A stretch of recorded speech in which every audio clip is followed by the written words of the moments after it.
नमो हरियंताणं नमो सिद्धाणं नमो आयर्याणं नमो वज्रायणं नमो लोये सव्यसाहनं ईसु पञ्चनमुक्कारु सव्यपावपणासनं मण्डालं च सव्यसिं परमं पतैमङ्गलम् कण्ठे धर्मेन्द्रे च सूचितं कर्म कुर्वती प्रभुस्तुल्यमनोवृत्तिपाशनाथ श्रीस्तुम् कुन्दं दुःखेरतुषारवन्ना सरोजहत्था कमलेन सन्ना वायसिरिपुत्थाय वक्रहत्था सुहाय सहंसाय प्रसन्न अंगूठे अमृत वसे लब्धे ताड़ा भंडार श्री गुरु गौतम समरी वांछित फलदाता वांछित फलदाता।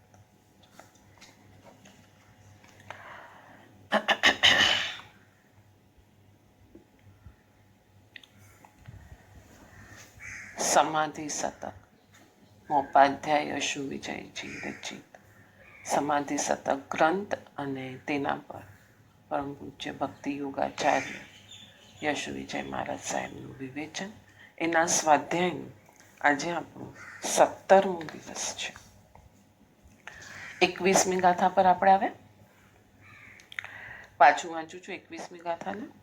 ફીરે અબોધે કંઠગત ચામી કરકે ન્યાય જ્ઞાન પ્રકાશે મુગતિ તુજ સહજ સિદ્ધ નિરૂપાય. જેવી રીતના કંઠમાં સોનાનો હાર છે અને માણસ આખી દુનિયામાં તેને શોધે છે, એ જ રીતે અજ્ઞાની પુરુષ દેહાદિ પર વસ્તુમાં આત્માને શોધે છે, પરંતુ જ્ઞાનયોગ વડે તેને પોતાનામાં આત્મ સ્વરૂપ ભાસે છે, ત્યારે તે ત્યાં સ્થિર થાય છે. અજ્ઞાની ક્યાં શોધે છે? શરીરમાં. એમ કે એને ચર્મચક્ષુથી જોવાની જ આદત પડી ગઈ છે, અને આત્મા તો અરૂપી છે, એટલે ચર્મચક્ષુથી જેને જોવાની આદતો છે એ પૂદગલમાં આંખથી દેખાશે, એમાં જ એ આત્માને શોધવાનો પ્રયત્ન કરશે. જ્યારે ઇન્દ્રિય અતીત, ઇન્દ્રિય જ્ઞાનથી અતીત એવા જ્ઞાનની શ્રદ્ધા થાય છે, અને આ જ જ્ઞાન મારું અંદર પડેલું છે. ઇન્દ્રિય તો આ ભાવમાં મળશે, પરભાવમાં કદાચ આ પંચેન્દ્રિયપણું ન પણ મળે તો એક ઇન્દ્રિયથી મારે કાર્ય કરવું પડશે. આ રીતની જ્યારે માન્યતા પક્કી થઈ જાય છે અને ઇન્દ્રિયમાં જ્ઞાન નથી, ઇન્દ્રિય જ્ઞાન ખોટું જ્ઞાન છે, કેમ કે એનામાં કોઈ શક્તિ નથી. શક્તિ કોનામાં છે? આત્મામાં.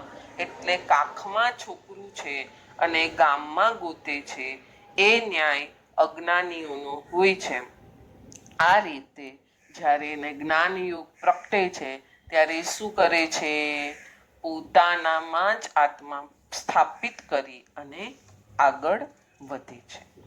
આપણે અલગ અલગ અલગ પ્રકારની સાધનાઓના સ્ટેપ્સ પાછલી ગાથાઓમાં જોયા છે. હવે આજે આપણે આગળ જોઈએ છીએ. તીવ્રતા જોઈશે સાધનાની, ભક્તિની. થોડી થોડી નહીં, ખૂબ સાધના. બાકી થોડી સાધના, થોડી ભક્તિ, ઘણો બહિર્ભાવ, શું થશે આનાથી? બહારના બહાર જ રહેશું. 2 કલાક અષ્ટ પ્રકારે પૂજા કરી આવ્યા, સવાર સાંજ પ્રતિક્રમણ કર્યું, 2-5 સામાયિક કરી, આ બધું કર્યું કરી લીધું. બરાબર છે. શેનાથી કર્યું? તનથી. મન તો ત્યાં હતું એ નહીં હાજર કદાચ, અને હશે મન જો હાજર તો જો આછો અહંકાર પાછું કરી દીધો. ક્યાંથી અંદરથી આવે છે એ વસ્તુ તત્વને હજી જો ખોળ્યું નહીં, શોધ્યું નહીં, તો પણ બેડો પાર નથી. પાછું વાંચું છું. થોડી સાધના, થોડી ભક્તિ અને ઘણો બહિર્ભાવ. શું થશે આનાથી? તો ઝરણું જ્યારે માટીના લૂંદાથી પુરાઈ ગયું છે, ત્યારે એકાદ કણ હટાવવાથી શું થશે? કાંઈ? એકાદ કણને હટાવશું. આટલું કરી લીધું, હવે શું? આટલું કરી લીધું, હવે શું? ઘણું થઈ ગયું. ના, આ તો નહીં ચાલે, ઘણું બધું હજી કરવાનું બાકી છે આપણને. સાધનાની તીવ્રતા સાધનામાં આવેલ વેગ, નાનકડું અનુષ્ઠાન પણ જ્યારે તીવ્ર અહોભાવની પૃષ્ઠભૂ પર થયેલું હોય ત્યારે તે વેગવાળું બને છે. શું કે છે? નાનકડું અનુષ્ઠાન. બહુ મોટા અનુષ્ઠાનની અહીંયા ડિમાન્ડ નથી કરી, બહુ મોટી કોઈ ક્રિયાની અહીંયા ડિમાન્ડ નથી કરી. એક નાનકડા અનુષ્ઠાનની જ ક્રિયાની અહીંયા ડિમાન્ડ કરી છે. પણ નાનકડા અનુષ્ઠાનમાં શું જોઈશે? અહોભાવ. બરાબર છે? કેટલો અહોભાવ? અસ્તિત્વના સ્તરનો. કાલે જોયું બાળમુનિએ કેવી રીતના લોચ કરી અને પ્રાયશ્ચિત માંગ્યું છે. એટલે ગુરુ આજ્ઞાની મહત્તા, ગુરુની મહત્તા અને સાથે પ્રભુની મહત્તા. ગુરુની તરફ પ્રભુની તરફ ગુરુ છે, ગુરુની તરફ આપણે છીએ. એટલે કનેક્શન તો સીધું પ્રભુ સાથે જ થાય છે, પણ ગુરુ વચ્ચે મીડિયેટર છે, તો એની આજ્ઞા પણ આપણા માટે એટલી જરૂરી છે. પૌષધમાં એક રૂમાલનું પ્રતિલેખન કરતું સાધક એ ક્રિયા કરતી વખતે પ્રભુના પ્રેમમાં ડૂબી જાય છે ત્યારે એનું એ નાનકડું પણ અનુષ્ઠાન પ્રભુના રંગમાં રંગાયેલું બને છે. મારા પ્રભુએ આ કહ્યું છે અને એ હું કરું છું. આ વિચારધારા એના અનુષ્ઠાનને પ્રીતિ અનુષ્ઠાનમાં બદલે છે.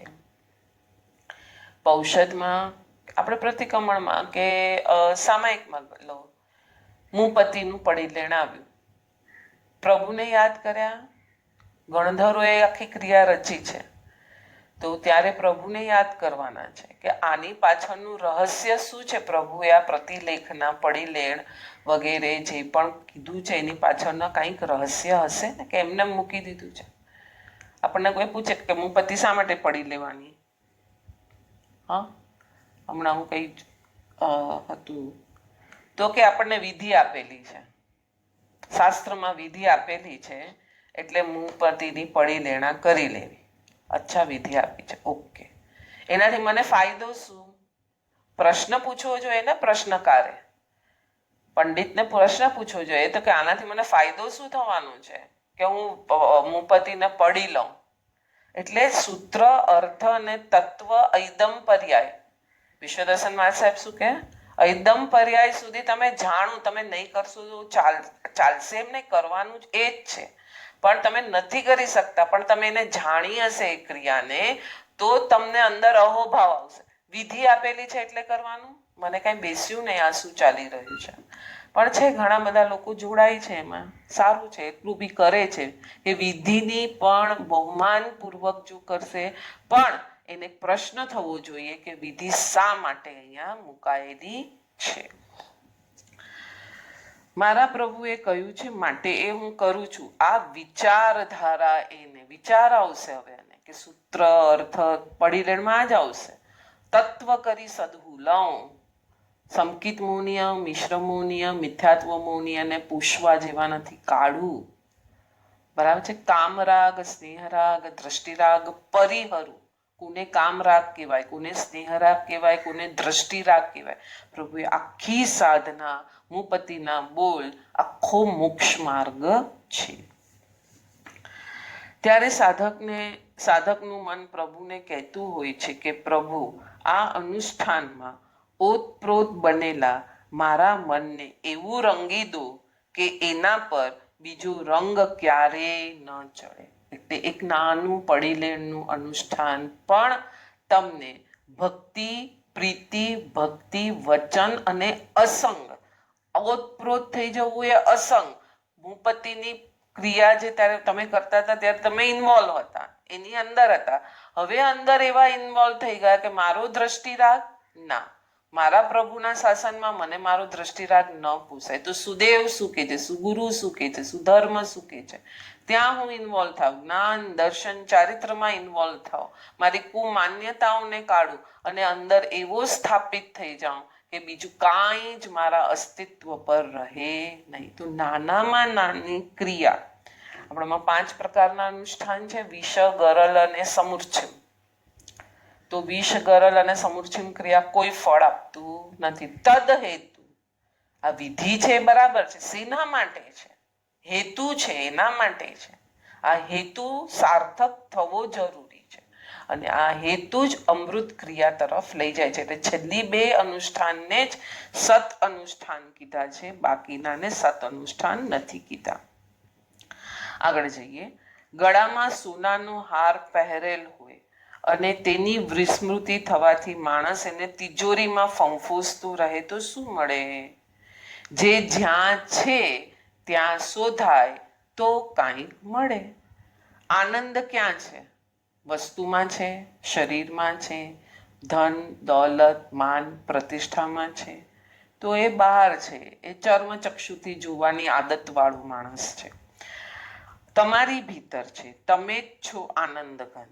પદાર્થોમાં તમે એને શોધો તો એ ક્યાંથી મળે? ઘટનાઓમાં તમે રતિ કે અરતિ મેળવી શકો, આનંદ ન મેળવી શકો. કેટલું સરસ શબ્દ આવ્યો. ઘટનાઓમાં તમે ગમો અને અણગમો મેળવશો, આનંદ મેળવતા નથી. આ તો બહુ કોમન એક્ઝામ્પલ છે.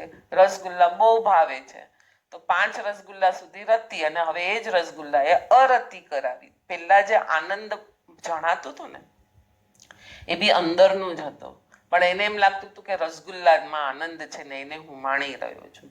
તો જો અંદરનો આનંદ જ હતો પેલા, હવે રસગુલ્લા વધતા જાય છે તો આનંદ વધવો જોઈએ ને. તો હવે એને ખબર પડી ગઈ કે રસગુલ્લામાં આનંદ નથી, રસગુલ્લા વગર પણ હું આનંદને માણી શકું છું. આનંદગંજી મહારાજના જીવનની એક પ્રસિદ્ધ ઘટના છે. તેઓ બેઠા છે ઉપાશ્રયમાં અને એક રાજરાણી ત્યાં આવે છે, વિનવે છે, મારે પુત્ર જોઈએ છે, મને દીકરો આપો. આનંદગંજી પાસે. આનંદગંજી સ્થિત પ્રજ્ઞ પુરુષ, સ્થિત પ્રજ્ઞ, જ્ઞાનને જોવામાં જે લયલીન છે એવા પુરુષની પાસે. પૂજ્ય મહોપાધ્યાય યશો વિજયજી મહારાજ આનંદઘન અષ્ટપદીમાં તેમને માટે કહે છે, કેવા હતા એ સાધનાના શિખર પુરુષ, 3 લોકથી પર, દુન્વયી કોઈ આકર્ષણ જેમને સ્પર્શી શકતું નથી, એ વિરલ વિભૂતિ. આનંદગંજીને સમજવા એટલે બહુ ડિફિકલ્ટ છે. ડિફિકલ્ટ એટલે ડિફિકલ્ટ નથી, પણ આપણે હજી એ ભૂમિકા સુધી નથી પહોંચી શક્યા એટલે આપણને લાગે શું છે. હું હમણાં જે કરાવું છું આનંદગંજ 24, આમ એક એક ગાથા એક એક પદમાં એમ લાગે છે કે કેટલું ભરી દીધું હશે. તો એમને કેટલું બધું, જેવી રીતના તીર્થંકરોને આટલું બધું જણાય છે, એમાંથી બોલી શકે છે થોડું, એમાંથી ગણધરો ઝીલી શકે છે ઓછું, અને લખાયું છે એનાથી ઓછું, પછી પાછું આપણા સુધી ઓછું આવ્યું છે. બસ આનંદગંજ 24 જ્યારે બી હું ભણાવવા બેસું ને મારે થોડું આગળ વાંચવું પડે ત્યારે મને આ જ હાલત હોય મારી, કે કેટલું એમણે મનોમંથન કર્યું હશે. ત્યારે એમાંથી એક ભગવાનની 7 કડીઓ નીકળી છે, અથવા તો ગુથાણી છે. કોઈ કે છે એમને પાછળ સાંભળનારાઓએ લખી છે, બધી અલગ અલગ વાયકા છે, આપણે એમાં નથી જવું. પણ કેટલું અંદર કેટલો માલ ભરેલો હશે કે જે કડીઓમાં આપણને મળ્યો છે. એ બહુ મોટો ઉપકાર છે કે અત્યાર સુધી પરંપરાથી આપણી પાસે આવી આ કડીઓ. હવે જો કડીને ખોલીએ નહીં આપણે અને એમને માણીએ નહીં, જેવી રીતના સમાધિ શતક બી આ જ ગ્રંથ છે કે એ લોકો માણીને લખ્યું છે, અને જો આપણે એને ખોલીએ નહીં, એ શું કહેવા માંગે છે એમાં જઈએ નહીં, ચાંચ ડુબાડીએ નહીં, તો આપણે શું છે માનસરોવરના કિનારે ખાલી લહેર મારીને આ મનુષ્ય ભાવ પૂરો કરીને જનારા યાત્રિકો થઈ જશું. યાત્રિક બનવું છે, ભક્ત બનવું છે, અંદર ડૂબવું છે, શું કરવું છે. આનંદગંજીની તો એક એક કડી આમ સુપર્બ છે, સુપર્બ છે. દેવચંદ્ર મહારાજ સાહેબ લો, આનંદગંજી લો, કોઈ બી બધા સ્તવનકારોની કડીઓ સુપર્બ છે, પણ આપણે એને રાગ રાગણીમાં, આનંદગંજી તો રાગ બેસાડવો બી બહુ ડિફિકલ્ટ છે. ચલો આગળ જઈએ આપણે. અને એટલે કે હા, મોપાધ્યાય યશો વિજયજી એમની અષ્ટપદી એમના પર લખી છે, આનંદઘન અષ્ટપદી આનંદગંજીના જીવન પર. તો એમાં શું કહે છે, કેવા હતા એ સાધનાના શિખર પુરુષ. મોપાધ્યાય યશો વિજયજીએ જેમને સર્ટિફાઈડ કર્યા છે, કઈ દશામાં હશે. જરા આંખ બંધ કરીને આપણે આનંદગંજીને આવકાર આપીએ કે આવું, અમને ખાલી તમારા દર્શન તો આપો. એનાથી બી એક ગુરુના ચરણમાં વંદન થશે તો ગુરુનો શક્તિપાત થશે તો કંઈક આપણને પણ મળશે એમાંથી. દુન્વયી કોઈ આકર્ષણ જેમને સ્પર્શી શકતું નથી.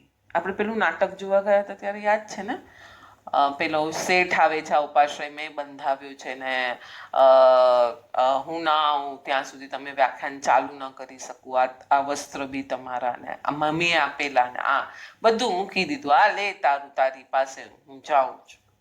એટલે પ્રભુની આજ્ઞાને પણ કેટલા એક બંધાયેલા હતા કે કોઈની રાહ જોઈને તારે ધર્મકથા નથી કરવાની. બધા આખો સમૂહ આવી ગયો છે ને તો તમે પદને જોઈને તમે ધર્મકથા કરો છો. તો એ દુન્વયી બીજામાં જ ગયેલા કેવાશે. રાજરાણી પ્રસન્ન થાય અને પોતાની કીર્તિ પ્રસરે આવી શબ્દ વાપર્યો છે ગુરુજીએ. શું વાપર્યો હશે? શુદ્ર. શુદ્ર આપણામાં 4 વર્ણ અવસ્થા છે ને, ક્ષત્રિય અને એવી રીતના વૈશ્ય. ચોથામાં ચોથું જે 4th સ્ટેજ શુદ્ર, હલકામાં હલકું. લૌકિક વાર્તાનો એમના આભા મંડળમાં પ્રવેશ જ શક્ય ન હતો. આભા મંડળમાં કેટલું સ્ટ્રોંગ હશે ઓરા સિસ્ટમ કે પેલી વાત પણ અંદર નથી આવી શકતી કે એ સાંભળીને એને રિપ્લાય આપી શકે. એમણે એક ચિઠ્ઠીમાં લખ્યું, રાજરાણી કો બેટા હો તો ભી આનંદ ઘન કો ક્યા, અને ન હો તો ભી આનંદ ઘન કો ક્યા. હવે આવી ચિઠ્ઠી લખીને એમણે આપી દીધી, કેમ કે એમને આભા મંડળમાં એનું રિપ્લાય આપવાનું કઈ હતું નહીં. એટલે એમણે, અને રાજરાણી એમ લાગ્યું કે કઈ મંત્ર છે તો એને તો માદળિયામાં બાંધીને ગળામાં પહેરી લીધો. હવે રાજરાણીને પુત્ર થયો. એની શ્રદ્ધાનો ચમત્કાર માની શકાય. તીવ્ર શ્રદ્ધા, એનું જે કામ હતું એ થઈ ગયું. શેનાથી કામ થયું? શ્રદ્ધા. પોતાની શ્રદ્ધાથી. આનંદગંજીએ કોઈ મંત્ર આપ્યો તો એને લખીને? ના. એટલે કેટલું સરસ આમ ઈશારો કરે છે, જ્યારે શ્રદ્ધા પાક્કી થશે ત્યારે જ તને આત્માનું સાક્ષાત્કાર થશે. એટલા માટે આગળ આપ્યું કે થોડી સાધના, થોડી ભક્તિ અને થોડો બહિર્ભાવ, ઘણો બહિર્ભાવ લખ્યું છે, ઘણો બહિર્ભાવ, એમાં કઈ આત્માનું સાક્ષાત્કાર થશે નહીં. આ તો કફન બાંધી માથે અને નીકળવાની તૈયારી હોય એને થાય. એટલે એમાં નીકળવાનું નથી, ખાલી દ્રષ્ટિને બદલવાની છે. દ્રષ્ટિ બદલાશે એટલે તમારી દશા પણ બદલાઈ જશે. બીજી વિભાવના પણ કરી શકાય કે પરમ સાક્ષીના સ્તર પર બેઠેલ સાધકની નાનકડી ચેષ્ટા પરિણામમાં પલટાઈ શકે છે. ચિઠ્ઠી ઉછાળવાની, આપવાની ક્રિયા પરમ સાક્ષીના સ્તર પરથી થયેલી. ચિઠ્ઠીમાં લખ્યું હતું કે રાજરાણીને પુત્ર થાય કે ન થાય એની જોડે આ સાધનાના શિખરના પુરુષને કોઈ જ સંબંધ ન હતો, અને તેની એ 2-5 સેકન્ડની ક્રિયા સામી બાજુ પરિણામમાં પલટાઈ ગઈ. આખો ઈશારો સેના પર કરે છે? સામી બાજુ. આ બાજુ તો કોઈ સ્પૃહા જ ન હતી, પરિણામની કોઈ ઝંખના જ ન હતી. એટલે કે અહીંયા આનંદગંજીને તો કોઈ એવી ઈચ્છા નથી કે હું ચિઠ્ઠીનો મંત્ર લખીને આપું, પણ હવે રાજરાણી આવી છે અને પોતે તો પોતાના સાધનાના શિખર પર છે, એના શબ્દ લખીને આપ્યા છે. હવે એ પરિણમી જાય તો એમાં આનંદગંજીનો કોઈ દોષ નથી. અને અહીંયા તો કીધેલું જ છે કે રાણીને પોતાની શ્રદ્ધાથી પુત્ર પરિણમ્યું છે, ન કે આનંદગંજીના કોઈ મંત્રથી. આખી સાધના અહીંયા એ જ જાય છે, શ્રદ્ધા જ એ મૂળ છે ધર્મનું, અને શ્રદ્ધા જ્યારે પાકી થાય છે ત્યારે જ ધર્મની શરૂઆત થાય છે. એના વગર કોઈ ધર્મની શરૂઆત નથી.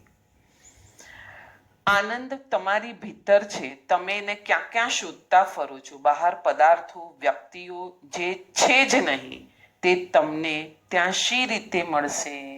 વ્યક્તિ પદાર્થમાં તો છે જ નહીં તો કેવી રીતના મળશે?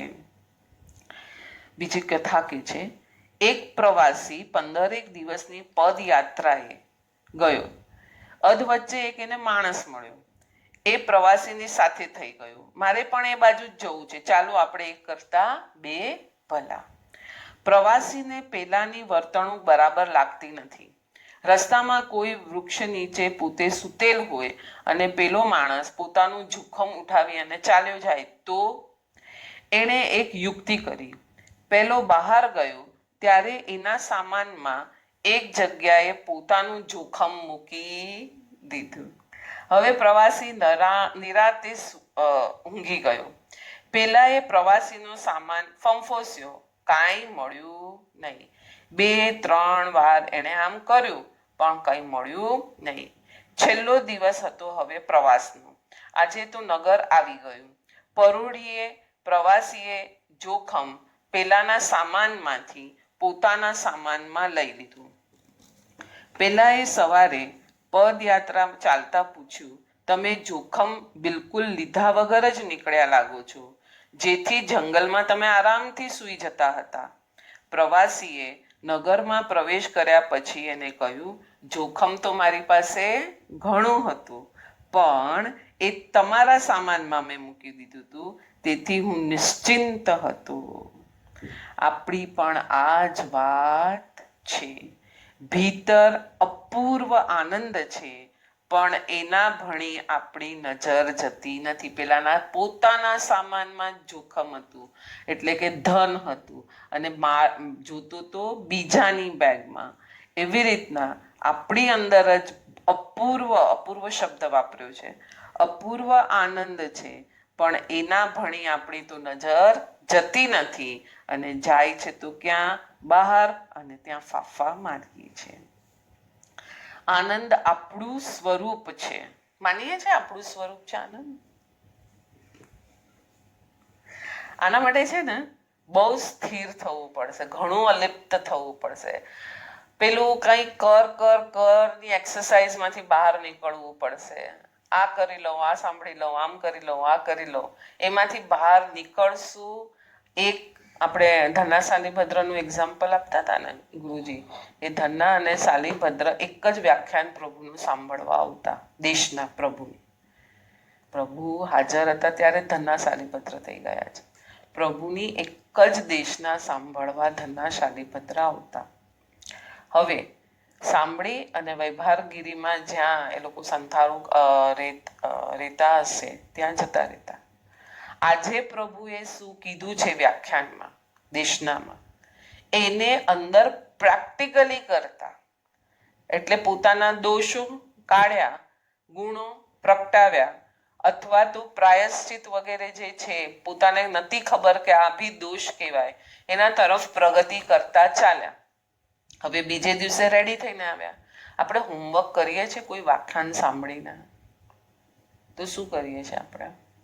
ત્યાં મૂકીને પાછા આવી જાય. આ કષ્ટ નથી આપતા આપણે ગુરુવરોને? કષ્ટ જ આપીએ છીએ. હા, તો આપણને બી પછી કષ્ટ જ ભોગવવું પડશે. ખ્યાલ આવે છે કે આપણે પ્રેક્ટિકલી હોમવર્ક ન કરે સ્ટુડન્ટ અને રોજ સ્કૂલે આવ્યા રાખે તો ટીચર એને રોજ વેલકમ કરે, આવો ભાઈ, આવો ભાઈ, બહુ સરસ, તો સ્કૂલમાં આવો આવો આવો. હોમવર્ક કરવા પડશે. સમાધિ શતક ગ્રંથ કાનને રંજન કરવા માટે નથી, પોતાનું હોમવર્કનું ચેકિંગ કરવા માટેનો ગ્રંથ છે. આનંદ આપણું સ્વરૂપ છે. આપણે આપણા સ્વરૂપથી અળગા કેમ હોઈ શકીએ? અજ્ઞાન છે ત્યાં સુધી કર્મનું બંધન, પીડાનો ઘેરાવો છે. જ્ઞાનનો પ્રકાશ રેલાયો કે સુખ જ સુખ છે. રાગ, દ્વેષ, અહંકાર શિથિલ બન્યા. આનંદ જ આનંદ સહજ સિદ્ધ છે. આ તમારું આનંદમય સ્વરૂપ. શું કે છે? સહજ સિદ્ધ છે. પ્રગટ કરવું પડે છે. રોટલી તો મારે ખાવી હશે, ઘઉં ઉગાડવા પડશે, લોટ કરવો પડશે, રોટલી બનાવવી પડશે, પછી ખાવાની ક્રિયા કરવી પડશે અને પછી પેટ ભરાશે. જ્યારે અહીંયા તો સહજ છે, મન થયું ને જતા રહો અંદર જતા રહો ને અંદર આનંદની છોડ ઉડે છે ને માણ્યા રાખો, વાત થઈ ગઈ પૂરી. એકદમ સહજ છે. કોઈનો સહારો બી નથી લેવો પડતો, કાંઈ છે જ નહીં ત્યાં. છતાં આપણને કેવું લાગે છે, રોટલી બનાવી સહેલી લાગે છે, પણ આનંદ અંદર સહજ છે એ મેળવવો અઘરો લાગે છે. મુક્તિ આનંદમય, જ્ઞાનમય સ્વરૂપ અને નિરુપાય કયા સંદર્ભમાં કહેવાય છે? ઉપાયો કરવાના છે, સાધનાને તીવ્રતાથી કરવાની છે, છતાં નિરુપાયતાના કયા સંદર્ભમાં? એટલે કઈ ઉપાય આમ જોવા જઈએ તો કઈ કરવાનો નથી, પણ આમ જોવા જઈએ તો અજ્ઞાનીને ક્યાં છે, શું છે, કેવું છે, કેવા ગુણ છે, એમ અલગ અલગ અલગ અલગ એંગલથી એને પેલા બતાવવો પડશે ને. હીરો છે ઝગમગતો, અંધારાને ઝળહળા પ્રકાશમાં બદલી દેનારો, પણ એ હીરો પેટીમાં હોય તો શું થાય?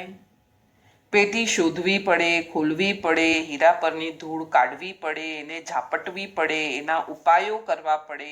આ બધા પ્રયાસ છે, પણ એ પેટીને ખોલવાનો, પેટીને મેળવવાનો, હીરો તો હીરો જ છે, કેટલું ફાઇન, એને ચમકાવવાનો નથી અને નવો પણ બનાવવાનો નથી, એ તો છે એવો જ છે, પણ તારો પ્રયાસ પેટીને શોધી ખોલી ઉપરથી મેલને કાઢવાનો છે. હીરો તો અંદર ચળકતો જેવો હતો, જેટલા 100 કેરેટનો એવો ને એવો જ પડ્યો છે.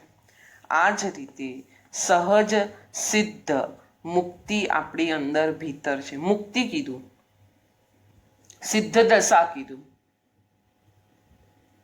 સિદ્ધ દશા ક્યાં છે? સિદ્ધ શિલા પર અહીંયા જ છે, અંદર જ છે, અત્યારે જ છે, આ ક્ષણે જ છે, અત્યારે જ હું કર્મથી અલિપ્ત જ છું. આ જ્યારે જોર અંદરથી ઊભું થશે ત્યારે સાધનામાં જોર આવશે. બાકી કર્મ પર અને બહારના નિમિત્ત પર અને કોઈ મને કાંઈ કરાવે ને હું આ કરું ને આ કરું ને આ સાંભળું ને આમ જાઉં ને ઓમ જાઉં, એનાથી કાંઈ થવાનું નથી. માત્ર કર્મોના વાદળાએ આત્મસૂર્યના તેજ પર કવચ ચડાવેલ છે. એ કવચને દૂર કરવાનું છે, ઉપાય છે, પણ એ વાદળોને હટાવવાનું છે, સૂર્યને ચમકાવવાનું નથી. પકડાયું? આખી સાધના ક્યાં આવી? વાદળને હટાવવાની ક્રિયા છે, સૂર્યને ચમકાવવાની ક્રિયા નથી. અત્યારે અંધારું થઈ ગયું છે એટલે આમ વાદળ વાદળ છે એટલે અંધારું લાગે છે, તો આપણે સૂર્ય ચમકશે ને પછી ઉગશે એ શબ્દ પ્રયોગ કરીએ છીએ કે વાદળ હટશે એટલે ચમકવા માંડશે. અંદર તો એ પોતે ચમકીલો છે, આપણી માન્યતામાં પડેલું છે ને, તેજસ્વી છે એ આપણી માન્યતામાં પડેલું છે. તો આપણો આત્મા આટલો તેજસ્વી છે એ આપણી માન્યતામાં પડેલું છે? નથી પડ્યું. કેમ? અનાદિનો સંસ્કાર જ આપણે ઊંધો ચલાવ્યો છે. તો આ ભાવમાં 15 મિનિટ, અડધો કલાક, હું તો કહું છું 1 કલાક સામાયિકમાં આ મનોમંથન કરવું, અંદર જુઓ શું ચાલે છે, ક્યાં છે આ બધું. આ જ્ઞાનીઓ આટલું બધું આપણા માટે કહીને ગયા. દેવચંદ્ર ચોવીસીમાં, આનંદગંજ ચોવીસી, આનંદગંજીના 108 પદ, આવા બધા ઊંચા ઊંચા ગ્રંથો, સમાધિ શતક છે, આત્મહૃદય વિંચિકા, અષ્ટાવક્ર ગીતા, આ બધા ગ્રંથો, જ્ઞાનસાર, કેટલા ગ્રંથ લઈશું? ખ્યાલ આવે છે? 22મા સૂત્ર પર જઈએ આપણે. યા બિન તું સૂતો સદા, યા બિન તું સૂતો સદા, યોગે ભોગે જેણ, રૂપ અતિન્દ્રિય તું જ તે, કહી શકે કહો કેણ. જે આત્મ અનુભૂતિ વિના તું યોગમાં અને ભોગમાં જ સૂતો છે. શેમાં સૂતો છે? સૂતો છે કીધું આપણને, જાગે છે નહીં. તે તારા અતિન્દ્રિય રૂપને કોણ કહી શકે? એક તો તારું અતિન્દ્રિય, આપણે હમણાં જ અનાયાસે વાત થઈ ગઈ, ઇન્દ્રિય જ્ઞાન ખોટું કીધું છે, અતિન્દ્રિય જ્ઞાનને સત કીધું છે, બરાબર છે? તો અહીંયા એ જ વાત આવી, તારા અતિન્દ્રિય રૂપને કોણ કહી શકે? આત્મ તત્વને અનુભવી શકાય, કહી કેમ શકાય? તમને કહેશે કોઈ કે આત્માના અનંત ગુણ છે એને વર્ણવો. વર્ણવશે, આપ્યું છે શાસ્ત્રમાં. આટલા અનંત ગુણોના નામ આપ્યા છે. આવું છે, આવું છે, આવું છે, આવું છે. ઓકે, હવે બતાવું. બતાવી કોઈ શકશે નહીં. પછી પાછું એમ કે છે આ તો ખાલી મારાને આટલા શબ્દમાં પ્રભુ બોલ્યા હતા એના જાણનમાં આવ્યું હતું ને આ એના આટલા પકડાયા છે શબ્દ એ છે, બાકી તો આના સિવાયના હજી ઘણા ગુણ છે. તો હવે પેલાને શું કહેશે, તું જાણશે માણશે તો તને બધું જણાઈ જશે. મારી હવે શક્તિ નથી. આત્મ અનુભૂતિ શબ્દોને પેલે પાર. એટલે શબ્દથી કાંઈ આત્મ અનુભૂતિ નથી થવાની. થશે? લાગે છે?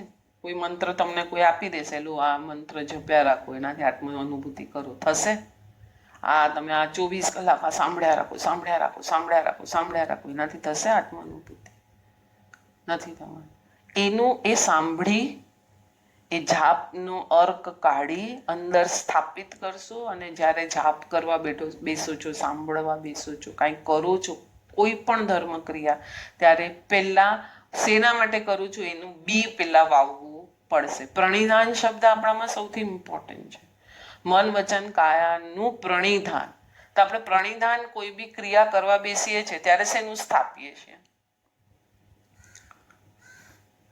આપણે હમણાં સ્વાધ્યાય કર્યા બેઠા તો આપણે એક પ્રણિધાન સ્થાપીને બેઠા છીએ. તો આવી રીતના કાંઈ હમણાં તો બધું ઓનલાઈન ઘણું ચાલે છે. તો આપણે જ્યારે કરવા બેસીએ છીએ ત્યારે કંઈ પ્રણિધાન સ્થાપીને બેસીએ છીએ કે ચલો હવે ટાઈમ થઈ ગયો 9 વાગે, ચલો બેસી જાઓ. તો પ્રણિધાન વગરની ક્રિયા, સોયમાં દોરો પૂરવ્યા વગરની ક્રિયા, જે કોઈ કપડાને સાંધીને દેતી નથી. એ જ વાત અહીંયા અલગ એંગલથી કહેવામાં આવી છે કે આત્મ અનુભૂતિ વિના તું યોગમાં અને ભોગમાં સૂતો છે. તારા અતિન્દ્રિય રૂપને કોણ કહી શકે? આત્મતત્વને તો ફક્ત અનુભવી શકાય છે, કહી શકાતું નથી. સાધના માર્ગમાં આવતા અવરોધોની ચર્ચા સાધના મનુષી પૂજ્યપાદ દેવચંદ્ર મહારાજ સાહેબે આ રીતે કહી છે. આદર્યું આચરણ લોક ઉપચારથી શાસ્ત્ર અભ્યાસ પણ કાંઈ કીધો. શુદ્ધ શ્રદ્ધાન વળી આત્મ અવલંબન વીણા તેહવો કાર્ય તેણે કોણ સીધો. અનાયાસે આપણાથી બી એ જ વાત થઈ ગઈ. અનુષ્ઠાનો પ્રભુએ બતાવેલા કર્યા પણ તે લોકોને રીઝવવા માટે કર્યા. શુદ્ધ શ્રદ્ધા અને આત્મ ગુણોનું અવલંબન ન થયું અનુષ્ઠાન દ્વારા. તો એક મિનિટ, આમાં બહુ બધા કોમા છે, હું પાછું વાંચું છું. શુદ્ધ શ્રદ્ધા અને આત્મગુણોનું અવલંબન ન થયું અનુષ્ઠાન દ્વારા તો કાર્ય સિદ્ધિ કઈ રીતે થશે? આવી ગયું. બધા પહોંચેલા ગુરુઓને એક જ વાત કેવી છે. પછી એને 4 અનુયોગ દ્વારમાં સ્પ્લિટ કરી દીધા છે. દ્રવ્યાનું યોગ, કથાનું યોગ, કરણ ચરણાનું યોગ અને ચોથું શું આવશે? ગણિતાનું યોગ. બરાબર ને? પણ આપણને એમાંથી કાઢતા આવડવું જોઈએ. શાસ્ત્રોનો અભ્યાસ કર્યો પણ ત્યાંય શ્રદ્ધા અને આત્મ ગુણ અવલંબન ન થયું તો એ એટલો કાર્ય સાધક નહીં નીવડે. એટલે તારું એ કાર્ય કાર્ય કહેવાતું નથી, સાધના તારી સાધના કહેવાતી નથી. પ્રભુના પ્યારા અનુષ્ઠાનો એ જો મજાની લંબાઈ છે, બહુ સરસ છે. પ્રભુના પ્યારા અનુષ્ઠાનો, કેટલા અનુષ્ઠાનો છે જોઈએ એટલા અઢળક અનુષ્ઠાન કીધું છે ને. અસંખ્ય યોગ સ્થાનમાંથી એક યોગ સ્થાન તારું છે. એ યોગ સ્થાનકને તું ઓળખી લે. તને નથી ઓળખાતું તો કોઈ પહોંચેલા ગુરુ પાસે જઈ અને કે હવે હું કયા યોગ સ્થાનકને પકડી અને મારી સાધનામાં આગળ જાઉં. તો કેટલા છે? અસંખ્ય યોગ સ્થાન છે. એમાંથી એક યોગ સ્થાન એટલે કે ધર્મનું અનુષ્ઠાન પકડવાનું છે. બધી જગ્યાએ 10-10 ફૂટના ખાડા ખોદવાથી પાણી નીકળવાનું નથી. એક જ જગ્યાએ 1000 ફૂટનો ખાડો ખોદશું તો પાણી નીકળવાનું છે. એટલે પ્રભુના પ્યારા અનુષ્ઠાનો એ જો મજાની લંબાઈ છે તો પ્રભુના પ્યારા શબ્દો, અહોભાવપૂર્વકનું શ્રવણ અને વાંચન એ મજાની પહોળાઈ અને ઊંડાઈ છે સ્વાનુભૂતિની. શ્રદ્ધાપૂર્વક આત્મગુણાવલંબન એ છે ઊંડાણ. એટલે શ્રદ્ધા તો ઘડી ઘડી રાખવી જ પડશે શબ્દ યોગ્ય છે, થઈ જ જશે. અને આત્મગુણ અવલંબનનું ઊંડાણ છે. લાગે છે કે આપણી સાધનાને લંબાઈ અને પહોળાઈ તો છે. હા, હમણાં પેલું આપણે હતું, પેલા ભાઈનો ફોન આવ્યો હતો ને, સપ્તકભાઈનો, કે તમે આવશો મારા પેજ પર લાઈવ. મેં કીધું હા, મને કાંઈ વાંધો નથી, કોઈ લોકો પામતા હોય તો આપણને કાંઈ વાંધો નથી. પછી કે તમે તમારો બાયોડેટા, એટલે પહેલાં તો હું સમજી દે, એમણે વોટ્સઅપ પર મોકલ્યું તમારો બાયોડેટા મોકલજો, એટલે કે તમે શું તપ કર્યું છે અને શું ભણ. મેં કીધું એની સાથે તમને આની સાથે કંઈક કનેક્શન છે? કે ના, ત્યાં અમારે લખવું પડે એટલે તમે બોલજો. મેં કીધું હું કાંઈ એ બોલવાની નથી, કેવલીઓની સામે આપણે કોઈ આટલા અણુ જેટલા બી નથી ને એવા આપણે બાયોડેટાની કાંઈ જરૂર પણ નથી. આત્મશ્રદ્ધાપૂર્વકનું આત્મગુણ અવલંબન એ ઊંડાઈ છે. આપણી પાસે લંબાઈ અને પહોળાઈ તો છે, હવે ઊંડાઈ નથી, ઊંડાણ અઘરું નથી, માત્ર આપણી દ્રષ્ટિ એ ભણી ગઈ નથી. ચાલો એ દિશામાં આપણે ડગ માંડીએ, ખોદીએ. હવે આપણે આપણા જ કૂવાને ખોદતા ખોદતા ખોદતા અંદર જઈએ કે શું નીકળે છે. શ્રદ્ધા એટલે પ્રતીતિ. તમે કોઈ ગ્રંથ વાંચતા હો અને ઝબકારો થાય કે આ બધું તો પરિચિત લાગે છે. અચ્છા, ક્યારે વાંચેલું? કદાચ આ જન્મમાં પહેલી જ વાર આ ગ્રંથમાં હાથમાં લીધું છે, પણ ગયા જન્મમાં વાંચેલું ને. અનાદિના સંસ્કાર આહાર, ભય, મૈથુન અને પરિગ્રહના આપણી સાથે પડેલા છે. બરાબર છે. પરમાં જવાની આદતો પણ આપણી સાથે પડેલી છે. બધા કુસંસ્કાર પડેલા છે. એમાં આવા કોઈ સુસંસ્કારને બી ઘૂંટી લીધું હશે તો કોઈક ભવમાં પાછું આવશે કે નહીં ઉદયમાં, કે હા ક્યાંક સાંભળ્યું છે, શું છે, ચલ હવે વધારે ત્યાંથી જ એની યાત્રા શરૂ થશે આગળ જવાની. સંત કબીરજી કહે છે કે મેં કહેતા અખિયન દેખી, તું કહતા કાગદ કી લેખી. શું કે છે? પ્રભુનું નિર્મળ રૂપ જોતા અને લાગલું જ લાગે છે કે આવું તો મારી અંદર જ છે, બીજે ક્યાંય છે નહીં. આ પ્રતીતિ ધારદાર રીતે અનુભવાય છે ત્યારે સ્વગુણોનો બધે ધારદાર, જોરદાર, ભડકો કરો, એક ઝાટકે કરો, ધીરે ધીરે ન કરો, આવા શબ્દો ઘડી ઘડી ઘડી ઘડી આવે છે. એટલે આપણે ત્યાં થોડા પોઝ થઈને આપણે વિચાર કરવાનો કે આ શું કહેવા માંગે છે અહીંયા. તમે કંઈક જાણી રહ્યા છો, પણ એ જાણવાનું રાગ, દ્વેષ કે અહંકાર તરફ તમને ન લઈ જાય તો તેને જ્ઞાન ગુણ કહેવાય. ડેફિનેશન આવી. જ્ઞાન ગુણ કોને કહેવાય? કે જે તમે જાણો છો એ તમને અહંકાર તરફ ન લઈ જાય. સાધકના સંદર્ભે એ છે જ્ઞાતા દ્રષ્ટા ભાવ. આપણે આજે અહીંયા રહીએ અને કાલે આ ટોપિક, કેમ કે જ્ઞાતા દ્રષ્ટા ભાવને સમજવું બહુ જરૂરી છે. જ્ઞાન, જ્ઞેય, જ્ઞાતા, દ્રષ્ટા. જ્ઞાન હું, થોડું આપી દઉં, થોડું આપું. જ્ઞાન હું, જ્ઞેય આ બધા પદાર્થો તો હમણાં જણાય છે. તો હમણાં જ્ઞાતા દ્રષ્ટા ભાવ છે, પર ભાવ છે, શું છે એ આપણે ચેક કરવું પડશે ને. જ્ઞાન છે તો એ જોવાનું છે, પણ જ્ઞાતા ભાવ અલગ છે, જોવાની ઘટના અલગ છે, રાગાદીની ઘટના અલગ છે. આ જોતા હમણાં શું થાય છે એના પ્રમાણે નક્કી થશે કે તું જ્ઞાતા દ્રષ્ટા ભાવ છે કે તું શેમાં છે. બરાબર. આજે આપણે અહીંયા અટકીએ. જીના આજ્ઞા વિરુદ્ધ કંઈ બોલાયું હોય हिंदी में मैं क्या बोलूँ, मुझे नहीं पता चल रहा है. बस एक ही है कि लोक को रंजन करने के लिए जो भी आप अनुष्ठान, जो भी आप क्रिया कर रहे हैं, वो लोकोत्तर, लौकिक यानी क्या, सब कर रहे हैं तो मैं कर रहा हूँ, हमें पता नहीं है तो हम लोग करते हैं, जो सब है करते हैं तो हमें लगता है नहीं यही धर्म है. है तो वो धर्म वही है, लेकिन उसका डेप्थ जाने बिना अगर हम कोई क्रिया में घुस गए और गतानुगत क्रिया करी तो वो सब लौकिक क्रिया हो जाती है। वहां मैं ये क्रिया किसके लिए कर रहा हूँ? मुझे अगर मेरे घर पे लास्ट वीक या अभी मुझे पता नहीं, मॉर्निंग वॉकर जैसे लोग अलग है और डेस्टिनी पर पहुंचने वाले लोग अलग है, ऐसे ही जो जीव आत्मा का बीज डाल के क्रिया करते हैं उसको रिजल्ट कुछ अलग अलौकिक सुंदर मिलता है, और गतानुगत जो हम लोग क्रिया कर रहे हैं तो उसका रिजल्ट कुछ अलग होता है। तो જીનાદના વિરુદ્ધ કાંઈ પણ કહેવાયું હોય તો મિચ્છામિ દુક્કડમ, સર્વ જીવો સુખી અને સાતામાં રહેજો.